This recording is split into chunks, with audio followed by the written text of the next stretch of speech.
లక్షల రూపాయలు అంటే గవర్నమెంట్లో 34 కోట్లు పర్ మంత్ ఇస్తే ప్రైవేట్లో 55 కోట్లు పర్ మంత్ ఇవ్వడం జరిగింది అధ్యక్ష.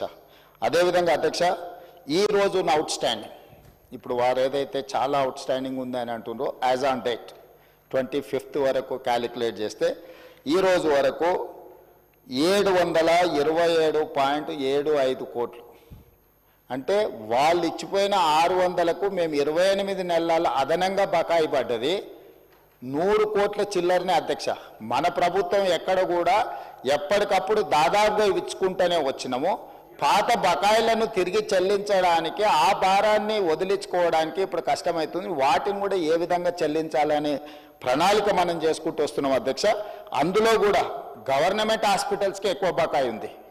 గవర్నమెంట్ హాస్పిటల్స్కి 496.31 కోట్ల రూపాయలు బాకీ ఉంటే ప్రైవేట్లు ఉన్నది 231.44 కోట్లే అధ్యక్ష.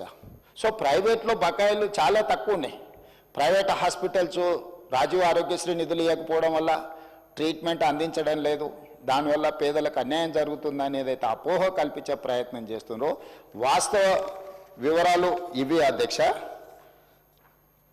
అదేవిధంగా గతంలో 2022-23 రాజీవ్ ఆరోగ్యశ్రీలో నెలకు 102 కోట్ల రూపాయలు దాదాపుగా బుక్ అయితే ఈరోజు 25-26లో ప్రతి నెల 184 కోట్ల రూపాయల హాస్పిటల్కి ప్రజలు వైద్యం కోసం వెళ్తున్నారు అధ్యక్ష. అందులో కూడా గవర్నమెంట్లో 54 కోట్లు 22-23లో ప్రైవేట్లో 48 కోట్లు. ఈరోజు గవర్నమెంట్లో 87 కోట్లు ప్రైవేట్లో 97 కోట్లు.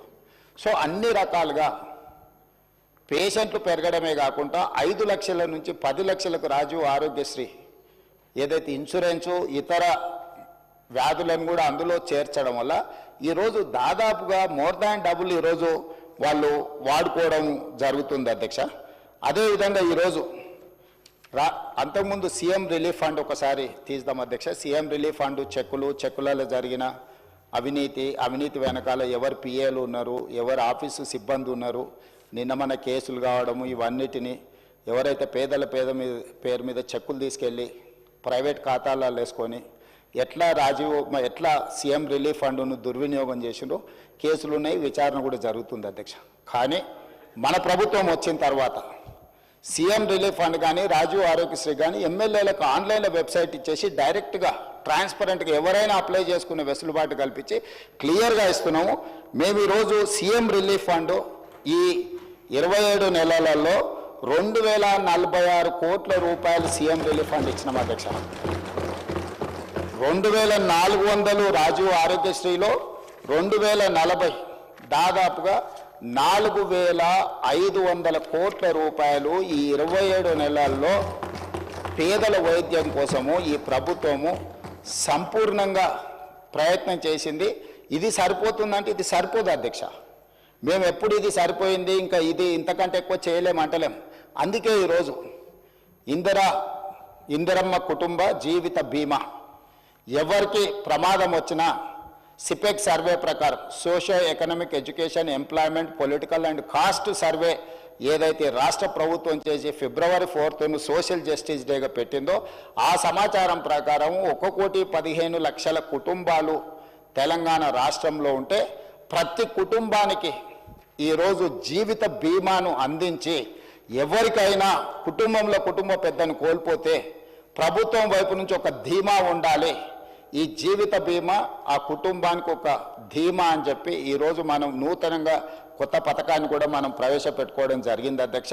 ఈరోజు పేదలను ఆదుకోవడానికి అన్ని రకాల ప్రయత్నాలు చేయడమే కాకుండా ఈరోజు 35 గవర్నమెంట్ కాలేజెస్ ఉన్నాయి అధ్యక్ష. రాజీవ్ ఆరోగ్యశ్రీని భవిష్యత్తులో ఏవైతే టీచింగ్ కాలేజెస్ ఉన్నాయో ఇక్కడ చాలామంది కాలేజీల యజమానులు ఉన్నారు, private medical colleges nursing colleges నడిపేవాళ్ళు. టీచింగ్ కాలేజెస్కి ఏమో పేషెంట్లు రావటం లేదు, చాలా వాటికి పేషెంట్లు పోయే దగ్గరనేమో ప్రొఫెషనల్స్ లేరు. దీన్ని ఆలోచన చేసి అందుకే దీని మీద వివరంగా ఇంకా చర్చ చేస్తాం. ప్రభుత్వం అన్ని స్థాయిలో మేము ఈరోజు అందరి నుంచి సమాచారం సేకరించినాం. ఏ ఏరియాలో అయితే టీచింగ్ కాలేజెస్ ఉన్నాయో పర్టికులర్గా మెడికల్ కాలేజీలు రాజీవ్ ఆరోగ్యశ్రీని మొత్తం ఆ మెడికల్ కాలేజ్లకు పంపిస్తే అక్కడ చదువుకునే నర్సింగ్ కాలేజ్ స్టూడెంట్స్కైనా మెడికల్ కాలేజ్ స్టూడెంట్స్కైనా పీజీ చదువుకునేటోళ్ళకైనా ఫర్దర్ స్పెషలైజేషన్ చేసేటోళ్ళకైనా విరివిగా బాధితులు వచ్చినప్పుడు వాళ్ళను ట్రీట్ చేయడం ద్వారా వాళ్ళకి వర్క్ ఎక్స్పీరియన్స్ వస్తుంది. అదేవిధంగా Rajiv Aarogyasri CM relief funds కూడా వాటికే ఇస్తే ఆ హాస్పిటల్ల యొక్క నిర్వహణ మెడికల్ కాలేజీల యొక్క నిర్వహణ కూడా బెటర్గా ఉంటుంది. అందులో పనిచేసే డాక్టర్లు సర్జరీ చేస్తే వాళ్ళకి స్పెషల్ ఇన్సెంటివ్స్ ఇవ్వాలనుకుంటున్నాం అధ్యక్ష. ఈరోజు జీతభత్యాలకే పనిచేసే వాళ్ళు అప్పుడప్పుడు ప్రైవేట్ హాస్పిటల్స్లలో కూడా సర్జరీలు చేస్తున్నారు. వీటన్నిటినీ మనకు తెలుస్తూ ఉంది. అందుకే ఇప్పుడు ఏం ఆలోచన చేస్తుంది ప్రభుత్వం, ఈ టీచింగ్ కాలేజెస్లో చదువులు చెప్పే ఎవరైతే డాక్టర్స్ ఉన్నారో స్పెషలైజ్డ్ ఉన్నారో వాళ్ళు సర్జరీలు చేస్తే సర్జరీలకు వాళ్ళకి స్పెషల్ ఇన్సెంటివ్ ఇవ్వడం ద్వారా వాళ్ళని ప్రోత్సహించాలని ఈ Rajiv Aarogyasri CM relief fund ఇవన్నీ కూడా ఈ మెడికల్ కాలేజెస్కి ఎప్పుడైతే వెళ్తాయో నిధులు హాస్పిటల్ల నిర్వహణ చాలా పకడ్బందీగా జరుగుద్ది. రెండవది అదనంగా పనిచేసే వైద్యులకు అదనపు జీతభత్యాలు వస్తాయి. మూడవది ఈరోజు మనము పెద్ద పెద్ద చదువులు చదువుకున్న డాక్టర్లను హాస్పిటల్ల మేనేజ్మెంట్ కూడా వాళ్ళని చూడమంటున్నాం. సో నర్సులు వచ్చిండ్రా, ఊడ్చే వాళ్ళు వచ్చిండ్రా, తూడ్చే వాళ్ళు వచ్చిండ్రా, మిగతా సిబ్బంది వచ్చిండ్రా లేదా అని పెద్ద పెద్ద డాక్టర్లు సూపరింటెండెంట్స్ చూడాలంటే వాళ్ళు చదువుకున్న చదువుకి వాళ్ళ మైండ్ సెట్కి వాళ్ళ వ్యవహార శైలికి ఇది సూట్ అవ్వడం లేదు.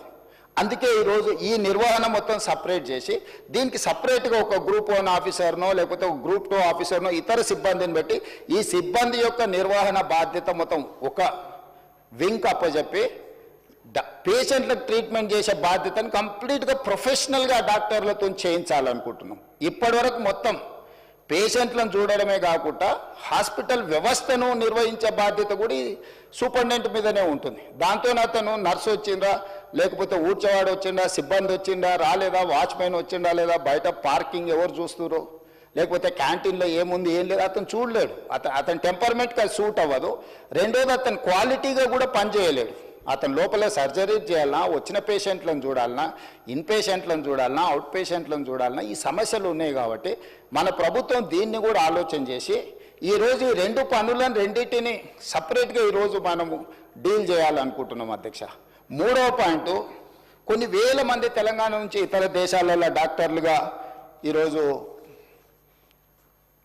పనిచేస్తున్నారు. వాళ్ళు తల్లిదండ్రులను చూడడానికో ప్రాంతాన్ని చూడడానికో లేకపోతే ప్రాంతం మీద అభిమానంతో వచ్చినప్పుడు వాళ్ళు 4-5 రోజుల్లో కుటుంబ వ్యవహారాలు చక్కదిద్దుకుంటే ఒక 20 రోజులు ఎక్స్ట్రా ఉన్నప్పుడు వాళ్ళు అత్యంత అధునాతనమైన వైద్యశాలలో పనిచేయడమే కూడా అత్యున్నత చదువులు చదువుకున్న డాక్టర్లు వాళ్ళందరితో నేను మా దామోదర్ రాజనరసింహ గారు మాట్లాడి ఒక ప్లాట్ఫామ్ క్రియేట్ చేస్తున్నాం. డాక్టర్ సంజయ్కి కొంచెం ఇది ఎక్కువ అవగాహన ఉండే అవకాశం ఉంది.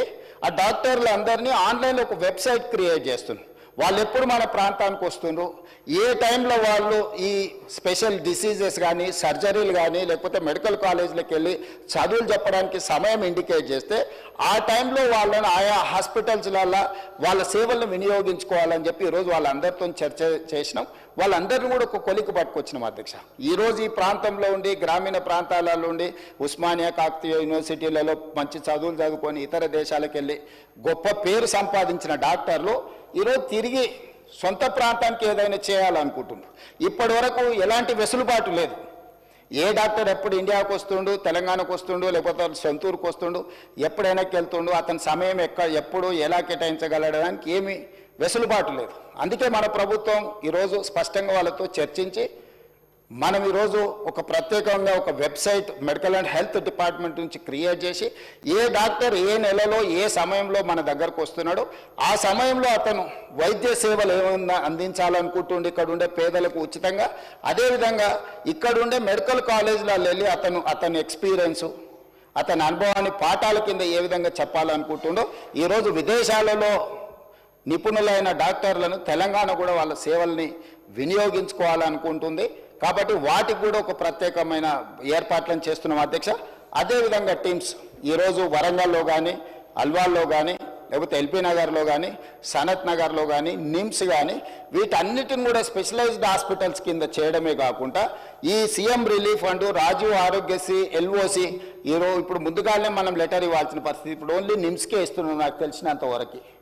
సో ముందస్తుగా ఎవరికైనా ఇబ్బంది వచ్చినప్పుడు వైద్య సహాయం అందించాలి అంటే నిమ్స్కి తప్ప మనం ఎల్ఓసి ఇస్తలేం. ఎందుకంటే ప్రైవేట్ హాస్పిటల్స్కి ఇస్తే మిస్యూజ్ అవుతుందని రకరకాల ఆరోపణలు ఇవన్నీ కొన్ని సమస్యలు ఉన్నాయి.